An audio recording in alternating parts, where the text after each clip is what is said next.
What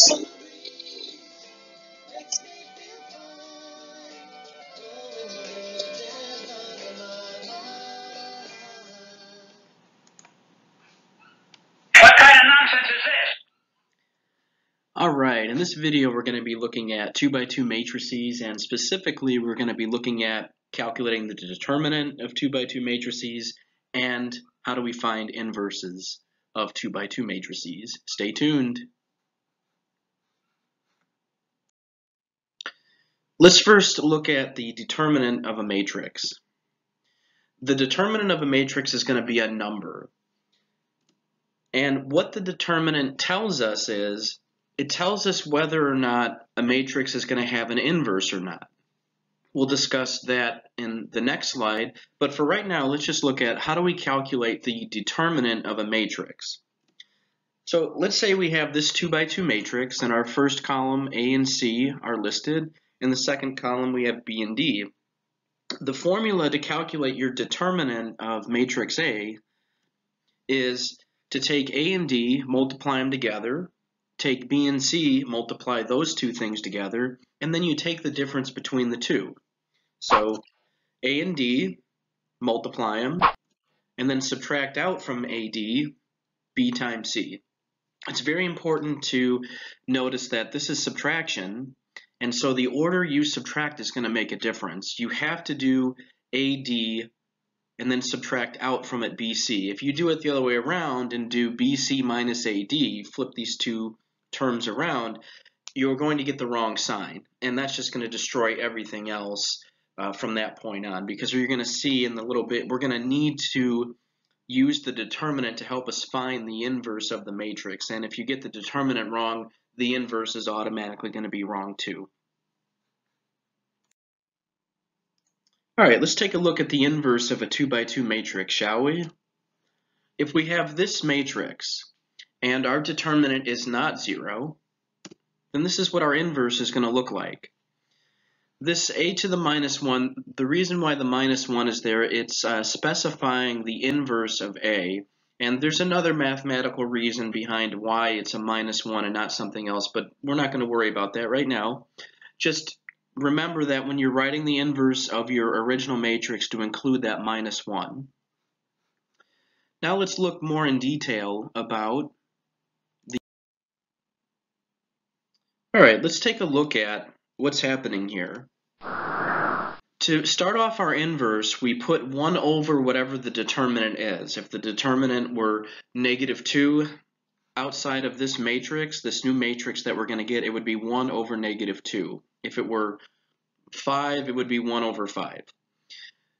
What happens next? Alright, going from A to D in the original matrix to the inverse, what's happening is A and D have flipped position. A was in the upper left, now it's in the lower right of the new matrix, the inverse matrix, and D was in the lower right pocket, now it's in the upper left pocket. That's the only thing that changes with A and D. Whatever their original signs were, they're going to stay the same. You don't change the signs, flip the signs, whatever. You only flip their location. Now, let's look at B and C. What's happening there? Well, the signs have changed. So B and C get to stay where they started, but we just flip their sign. Now, over the years, when I've taught matrices, a lot of people get this notion, when they first see this, that B and C are always going to be positive, and when you go to the inverse, B and C are now going to be negative. That, I could see why people might think that, but that's not what's happening here.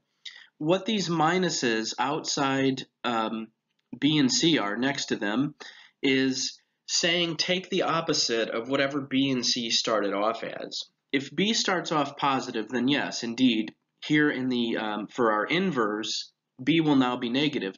But let's turn the tables. What if B starts off negative? Well, now in this new inverse, we're going to get a positive, because this minus is saying take the opposite of whatever B is. And the same thing with C. If C starts off positive, it will now be negative. If C starts off negative, it will now be positive. All right, let's look at steps to find the inverse of a 2 by 2 matrix. Here's our 2 by 2 matrix. To recap, there's our formula for the inverse. And now let's look at some ordered steps to get to our inverse. The first thing we need to do is calculate the determinant of the matrix, because it's the determinant that's going to determine if the matrix has an inverse or not. So you calculate your determinant. Let's say you get 0. Does determinant A equal 0? Yes, it does. Okay, so what does that mean? That's good news for us in a way, because that means we really don't have any work to do after that. The inverse of A does not exist. We write D and E for does not exist. Hey, that's pretty sweet. We're done. D and E does not exist. Write it down. Now, let's turn the tables. What if your determinant is not 0? What does that mean? Well, that means the inverse does exist. And now we have to actually go through the motions to write this. We're trying to get to this. So how do we do that? We write determinant A under 1, flip the position of A and D. A was in the upper left, now it's in the lower right. In the original, D was in the lower right, now it's in the upper left. Change the signs of B and C. All right, so B and C get to stay where they started, but we just changed their sign. If B starts off positive, it's now negative. If B starts off negative, which can happen, in this matrix, it's now going to be positive, because this negative next to B is saying take the opposite of whatever B started off as. And the same holds for C. The last step is to push this thing on the outside of the matrix to everything inside. All right, so there you have it. There's some steps to find your inverse. And with that said,